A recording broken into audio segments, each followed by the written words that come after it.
लेकिन गुरु जब परीक्षा लेते हैं, आप तो ये सोचते होंगे कि मेरा तो शरीरधारी गुरु नहीं है, कैसे परीक्षा ली होगी और किस प्रकार से आदेश दिए होंगे। आप तो अपनी मर्जी से चले होंगे, मर्जी से सारे काम किए होंगे और सब मर्जी से चल रहा होगा। मेरा जो गुरु है एक पल भी मुझे अकेले नहीं छोड़ते, चाहे किसी भी परिस्थिति में हो, किसी भी हालत में हो, किसी के भी साथ हो, किसी के भी दूर हो, वो अकेले मुझे नहीं छोड़ते। हर पल उनका साथ होता है, हर पल उनके आदेश आते रहते हैं, हर पल वो देखते रहते हैं, हर पल मुझे सिखाते रहते हैं। और जब तक ये शरीर रहेगा तब तक हम शिष्य ही रहेंगे। शिष्य का अर्थ होता है सीखने वाला। और जब गुरु सिखाता रहे, हर एक कदम के ऊपर उन्होंने हर तरह से डोर खींच करके देखी, चला करके देखा, तैयार करके देखा, प्रत्येक मार्ग से गुजार करके देखा, उस मार्ग से भी गुजार करके देखा। जब लोगों ने स्वयं बोल दिया कि अब तो ये कार्य नहीं करना चाहिए आपको, बहुत हो गया लोगों का भला, अब इसको रहने दो, बंद कर दो, वो समय भी जब कोई भी साथ न हो, स्वयं आकर के बोलते थे, मैं हूं ना, क्या जरूरत है किसी की। एक बार तो ऐसा हुआ कि मैंने बोल दिया कि बाहर जाना है, उन्होंने कहा खड़े हो चलते हैं। मैंने कहा नहीं, अभी तो गनमैन आएंगे। उन्होंने कहा क्या ज़रूरत है, मैं हूं ना। मैंने कहा आप तो अकेले ही हो। उन्होंने कहा अच्छा 2 बन जाते हैं, 4 बन जाते हैं। हम ध्यान के अंदर बैठे हुए थे। उन्होंने कहा अब भी किसी की कमी है या और बन जाएं। मैंने कहा नहीं, आगे से सवाल नहीं होगा। उन्होंने कहा ठीक है। ऐसे बहुत बार परिस्थितियां हुई कि उसने सोचने के ऊपर मजबूर कर दिया हर पल, लेकिन हाथ नहीं छोड़ा। हर कदम के ऊपर, चाहे हमने किसी भी प्रकार से चाल चली, लेकिन उसकी इच्छा के बिना हमने कदम तो दूर की बात है, विचार तक पैदा नहीं किया। वो मुझे सिखाते चले गए, हम सीखते चले गए। बहुत जीव प्रयास करते रहते हैं सब तरह का, लेकिन हम उनकी आज्ञा के बिना एक कदम भी नहीं बढ़ाते, क्योंकि मुझे पता है वो पूरे ब्रह्मांड के मालिक हैं। जैसा वो चाहते हैं, हम तो मात्र कठपुतली हैं। हम तो मात्र उनके आदेश का पालन करते हैं। अगर आज भी उनका आदेश आ गया कि ये करना है, अगर आज उन्होंने बोल दिया कि सबको छोड़ करके चलो, हम चल देंगे, क्योंकि मुझे पता है कि वो जो चाहते हैं, जो करते हैं, जो सोचते हैं, जो उन्होंने हमारे से करवाना है, जो मेरे से बुलवा रहे हैं, जो वचन हमें सिखा रहे हैं, जो शब्द वहाँ से आते हैं, जो कृपा वहाँ से बरसती है, जो प्रेम उनका है, जो जुड़ाव उनका है, जो वहाँ तक ले करके गए, जो हाथ पकड़ के उस पूर्ण पुरुष तक पहुँचा दिया, जिन्होंने सब कुछ अपना छिपा करके ही नहीं रखा, कुछ भेद ही नहीं छोड़ा, सब कुछ उनके। फिर अपना क्या है, अपना तो शेष कुछ बचता नहीं। उन्होंने जैसा भी रास्ता दिखाया, जो परिस्थितियों से उन्होंने सिखाया, मैं बहुत बार बोलता हूँ कि वो मुझे हर पल सिखाते रहते हैं, मैं सीखता रहता हूँ। ऐसा कोई उन्होंने मार्ग नहीं छोड़ा, चाहे आप उस मार्ग से डरते हो, घबराते हो, भय हो, गिरने की स्थिति हो, उठने का चाव हो मन के अंदर, उड़ने का भाव हो, उन्होंने कोई ऐसा कर्म नहीं छोड़ा जो नहीं सिखाया हो, जिसका अनुभव नहीं कराया हो, जिसका सही और गलत का अनुभव ना कराया हो। आप लोगों के गुरु केवल मात्र उपदेश देते होंगे, आदेश देते होंगे, कुछ पल रखते होंगे, आपको पास में मिलते होंगे, इतना ही होगा। मेरे गुरु हर पल हर कदम, वो केवल मात्र ऐसा नहीं है कि बोल दिया मैं करूं या ना करूं, ऐसा नहीं है। उन्होंने जो बोल दिया वो करना होता है, वहाँ किंतु और परंतु नहीं होती, न कोई शंका होती, न कोई विचार होता।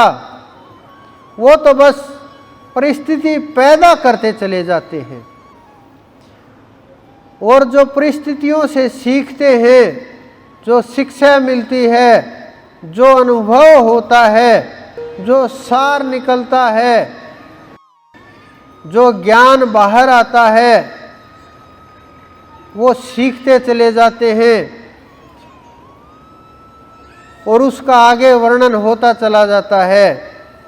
क्योंकि कोई भी विषय वो नहीं चाहते कि ऐसा कोई विषय रहे जिसकी जानकारी न हो, चाहे आध्यात्मिक हो, सांसारिक हो, कोई भी किसी भी प्रकार का।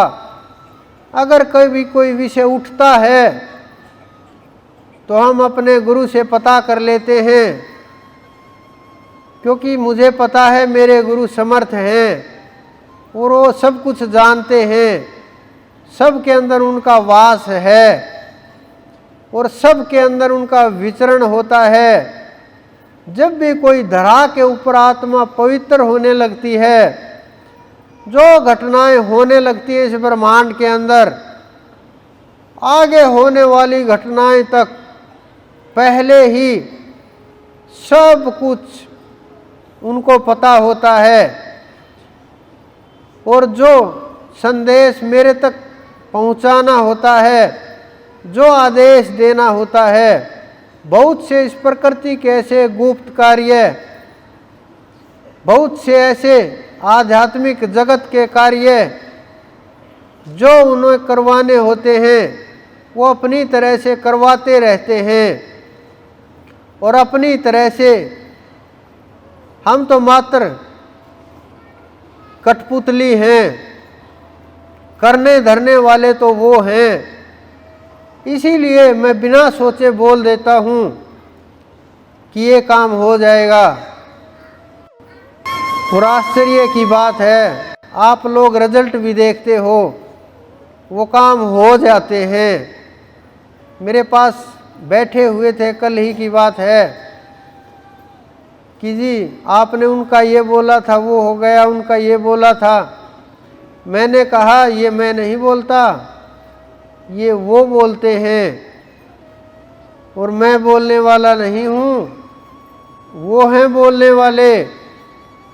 और बोलने वाले भी और करने वाले भी वही करता हैं, वही करने वाले हैं, वही कारण हैं, वही परिस्थिति हैं और वही इस जगत ब्रह्मांड के मालिक हैं। उनके अलावा इस संसार के अंदर कुछ भी नहीं है। उनके अलावा इस संसार के अंदर कोई भी वस्तु अपना कार्य नहीं करती, ऐसा हमारे संत बोलते हैं, सिद्ध बोलते हैं, क्योंकि उनको उस स्थिति का अनुभव हो चुका होता है। उन्होंने उस परमपिता परमेश्वर को प्रत्येक वस्तु कण से लेकर के ब्रह्मांड तक सारी रचना को समझ लिया, सारे जगत को समझ लिया, सारे अनंत अनंत ब्रह्मांडों को, प्रकृति को समझ लिया। वो जानते हैं, वो कारण देख करके बोलते हैं। लेकिन कुछ लोग बिना अनुभव के ऐसे ही बोल देते हैं कि पत्ता भी नहीं हिलता। ऐसा नहीं है। ये सिद्धों की, संतों की वाणियां हैं। लेकिन मानव जन्म कर्म के लिए बना है। कर्म प्रधान विश्व करी राखा, जो जस करई तस फल चाखा। अगर कर्म प्रधान नहीं होता तो अर्जुन को क्यों बोलते वो कि उठा धनुष युद्ध कर, युद्ध करना तुम्हारा कार्य है, युद्ध कर, क्यों बोलते वो? उन्होंने कर्म का संदेश दिया, उन्होंने कर्म का उपदेश दिया। कितने ताकतवर होंगे, भरे कुरुक्षेत्र के युद्ध के अंदर खड़े हो करके जीव को जगा रहे हैं। जब तक अर्जुन ने ये नहीं कहा कि हे प्रभु मैं तेरे शरणागत हूँ, मुझे मार्ग दिखाइए, तब तक उन्होंने कुछ नहीं बोला। सखा बन करके घूमते रहे, साथ खाते, साथ रहते, साथ खेलते, साथ सारे काम करते, साथ राज चलाते, सब साथ साथ काम हो रहे। लेकिन जब तक अर्जुन शरणागति नहीं हुआ, कृष्ण ने कृपा नहीं की, ना मार्ग दिखाया, ना स्वरूप दिखाया, न अनुभव कराया, न प्राप्ति कराई, न कुछ भी किसी विषय के ऊपर उन्होंने बस अपना तर्क दिया। लेकिन कभी ये नहीं कहा कि तुम ध्यान करो, नहीं। लेकिन जब वो शरणागत आए, फिर आप सबको पता है उन्होंने क्या क्या उपदेश दिया, क्या क्या संदेश दिया, कैसे उन पर कृपा की। तो जब कृपा होती है, जीव का रूप निकलने लगता है, तेज प्रकट होने लगता है। कोई कितना बड़ा भी हो, इस संसार के अंदर, इस ब्रह्मांड के अंदर। आज मेरे पास एक ऑफिसर आए हुए थे, उन्होंने कहा हाथ जोड़ करके कि मुझे कल्याण का मार्ग दिखाइए, कि सब कुछ है, सब देख चुके संसार के अंदर, बहुत मेडल भी प्राप्त कर लिए, बहुत ऊंची पोस्ट तक भी पहुंच गए, पैसे की भी कोई कमी नहीं है। लेकिन गुरु नहीं मिले। प्रयास किया, गए बहुत जगह खोज के लिए, लेकिन नहीं मिले, संतुष्टि नहीं हुई। मैंने कहा फिर यहाँ क्यों आए हो? उन्होंने कहा कि आपकी शरण में आए हैं, आपका नाम सुना है। मैंने कहा आज तो ये काम नहीं आए आप। उन्होंने कहा नहीं, आप देख लीजिए, मैं इसी काम के लिए आया हूँ और ये काम तो आपको करना ही पड़ेगा। मैंने कहा इसके लिए कैसे आ सकते हैं आप? उन्होंने कहा आप शुरुआत का रास्ता दिखाइए और मुझे शरण दीजिए, और मेरे कल्याण का मार्ग खोलिए। क्योंकि परमात्मा के अंदर जो ताकत होती है, गुरु के अंदर जब परमात्मा का शब्द गूंजता है, जब गुरु के हृदय में वो परमात्मा वास करता है, इस संसार के अंदर कैसी भी ताकत हो, कोई भी हो, बिना उस नाम के, बिना उस ताकत के, बिना प्राप्ति के कोई भी संसार के अंदर सुखी नहीं है। जितने भी संसार के अंदर जीव हैं, चाहे कितना कैसा भी जीव हो, सबको किसी न किसी वस्तु का, किसी न किसी पदार्थ का अभाव रहता ही है। लेकिन जब उसकी कृपा बरसती है, उसकी शरण में जाते हैं, उसके समर्पण हो जाते हैं, तो सब कुछ उन्हीं का हो जाता है। फिर इस संसार में खोने को, पाने को कुछ शेष नहीं रहता। तो जब आप सुमरण करेंगे, भजन करेंगे, परमात्मा की प्राप्ति का प्रयास करेंगे, तो आपको पता चल जाएगा कि कैसा मार्ग होता है, कितनी कृपा बरसती है। तो आप भजन कीजिए, सुमरण कीजिए और अपने अपने गुरु का ध्यान कीजिए, क्योंकि वहीं से रास्ता खुलेगा और वहीं हमें पहुंचना है, वही हमारा मार्ग है, वही हमारी मंजिल है।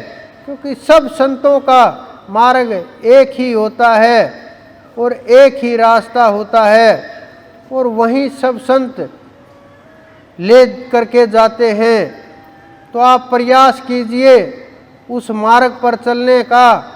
आप सबके अंदर विराजमान उस परमपिता परमेश्वर मेरे गुरु को मेरा बार बार प्रणाम।